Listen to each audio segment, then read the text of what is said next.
শুভ দুপুর বন্ধুরা, পুষ্পা কিচেনে আপনাদের স্বাগত জানাই। আজকের এই রান্নাটা করতে আমার লাগবে রুই মাছ, তাই আমি রুই মাছ আগে বেছে ধুয়ে পরিষ্কার করে নেব। আজকের রান্নাটা করতে আমার লাগবে কচি কচি লাউয়ের ডগা, শুধু কচিটুকুই নেব। আমি আগে কেটে নিচ্ছি। এটা আমার মায়ের হাতের রান্না, এইসব রান্না এখন আর কেউ করে না, এইসব রান্না প্রায় উঠেই গেছে এখন। দেখুন ভিডিওটা শেষ পর্যন্ত, আশা করি ভালো লাগবে। এবার আমি কটা গুঁড়ি আলু কেটে নিচ্ছি। গুঁড়ি আলু দিয়ে ওই ডাটা কটা দিয়ে আমি আজকে মাছ দিয়ে রান্না করব। দেখুন আপনারা, আমি গুঁড়ি আলুগুলো দু টুকরো করে করে কেটে নিচ্ছি। আমার সবজিগুলো পুরো কাটা হয়ে গেছে, এবার আমি ধুয়ে নেব। তরকারিটা করার জন্য আমি একটুখানি মশলা করে নিচ্ছি। মশলার মধ্যে শুধু আমি শুকনো লঙ্কা আর কটা কাঁচা লঙ্কা নিয়েছি, ওই দুটোকেই ভালো করে বেটে নেব।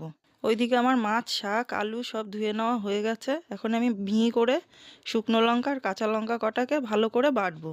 আমার মশলাটা বেটে নেওয়া হয়ে গেছে। ওইদিকে উনুন জ্বালিয়ে কড়াই বসিয়ে কড়াইতে একটু তেলও দিয়ে দিয়েছি। তেলটাকে গরম করে নেব। গরম করে তেলের ওপর একটা তেজপাতা আর কটা জিরে দিয়ে একটু নাড়িয়ে চাড়িয়ে ভেজে ওটাকে তুলে নেব শিলে। আমার জিরে তেজপাতাটা ভালো করে ভাজা হয়ে গেছে। এবার আমি পুরো মশলাটাই ভালো করে শিলে তুলে নেব। ওদিকে আমি কড়াইয়ে তেল গরম করতে দিয়ে দিয়েছি। এবার মাছগুলোকে আমি নুন হলুদ মাখিয়ে নেব। প্রথমে দিয়ে দিচ্ছি একটু লবণ, তারপর দিচ্ছি একটুখানি হলুদ। আমার মাছে লবণ হলুদ দেওয়া হয়ে গেছে। এবার আমি হাত দিয়ে ভালো করে মাছে লবণ হলুদগুলো ভালো করে মাখিয়ে নেব। লবণ হলুদ মাখানো হয়ে গেছে আমার। এবার আমার তেলও গরম হয়ে গেছে। এবার আমি এক এক করে তেলে মাছগুলো দিয়ে দেব। এপিট ওপিট করে ভালো করে ভাজবো। লাল লাল হয়ে গেলে মাছগুলো তুলে নেব। বেশি লাল লাল করে ভাজবো না, কারণ বেশি ভাজলে মাছগুলোর ভেতরের রসটা শুকিয়ে যাবে। ওর জন্য হালকা লাল লাল করে ভাজা হলেই তুলে নেব। মাছগুলো হালকা লাল হয়ে ভাজা হয়ে গেছে। এবার আমি মাছগুলোকে উঠিয়ে নিচ্ছি একটা থালায়। আমরা 4 জন মানুষ, তাই 4টে মাছ নিয়েছি। আপনারা আপনাদের প্রয়োজন অনুযায়ী নেবেন। আমার মাছ পুরো ওঠানো হয়ে গেছে। এবার ওই মাছের তেলের মধ্যেই আমি আরেকটুখানি তেল দিলাম, দিয়ে তেলটাকে একটু গরম করে নেব। তেলটা গরম হয়ে গেছে। এবার আমি তেলের মধ্যে আলুগুলো দিয়ে দেবো। আলুগুলো দিয়ে ওর সাথে আমি শাকগুলোও দিয়ে দেবো।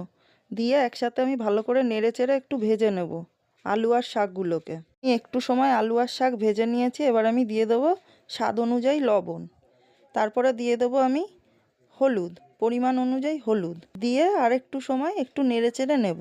ভালো করে লবণ হলুদটা মিশিয়ে নিয়েছি। এবার আমি বেটে রাখা লঙ্কাটা দিয়ে দেবো ওর ভিতরে, দিয়ে এবার একটু নেড়ে চেড়ে নেব। আমার নাড়াচাড়া করা হয়ে গেছে। এবার আমি পরিমাণ মতো জল দিয়ে দিচ্ছি। আলু আর ডাঁটা সেদ্ধ হওয়ার মতো জল দিয়ে দিচ্ছি। তরকারিতে পরিমাণ মতো জল দিয়ে সেদ্ধ হতে দিয়ে ওইদিকে আমার শিলে সেই জিরে আর তেজপাতা ভেজে নেওয়াটা ভালো করে এবার একটু বেটে নেব।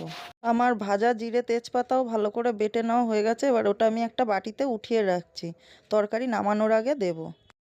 দেখুন আমি ভালো করে জিরে তেজপাতাটা বেটে নিয়েছি। এবার দেখছি আমার তরকারি ভালো করে জাল হয়ে গেছে, আলুটাও মোটামুটি সিদ্ধ হয়ে গেছে। এবার আমি তরকারিটাকে নামিয়ে নিচ্ছি, নামিয়ে ফোড়ন দেব। তরকারিটা পুরো নামিয়ে উনুনের ওপর আবার কড়াইটা বসিয়ে দিচ্ছি।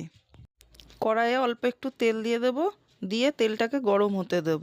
তেলটা গরম হয়ে গেছে। এবার একটা তেজপাতা দিয়ে দেবো, দিয়ে একটু নাড়াচাড়া করে দেবো। নাড়াচাড়া করে কটা জিরে দিয়ে দেবো ওর মধ্যে। আমি জিরে দিয়ে জিরে তেজপাতাটাকে একটু ভালো করে ভেজে নেব। আমার ফোড়নটা ভালো করে ভেজে নেওয়া হয়ে গেছে। এবার ওই নামিয়ে রাখা তরকারিটা এই ফোড়নের মধ্যে আমি ঢেলে দিচ্ছি। এবার একটু ভালো করে ফুটিয়ে নেব। এবার একটু জোরে জোরে জাল দিয়ে ঝোলটাকে ভালো করে একটু ফুটিয়ে নেব। আমার ঝোলটা ফুটে উঠেছে। এবার আমি এক এক করে ভেজে রাখা সেই মাছগুলো ওর মধ্যে দিয়ে দিচ্ছি, দিয়ে আরও কিছুক্ষণ একটু ভালো করে ফুটিয়ে নেব। আমার ভিডিওগুলো যদি আপনাদের ভালো লাগে তাহলে আমাকে কমেন্ট করে জানাবেন, আর যদি ভালো লাগে তাহলে একটা লাইক করে দেবেন, আর সাবস্ক্রাইব করে আমার চ্যানেলের পাশে থাকবেন। আমার মাছগুলো দিয়ে ভালো করে জাল করে নেওয়া হয়ে গেছে তরকারি। এবার আমি ওর মধ্যে সেই জিরে তেজপাতা ভেজে বেটে রেখেছিলাম সেটা দিয়ে দেব, দিয়ে একটু নাড়াচাড়া করে আর অল্প একটু জাল করে নেব।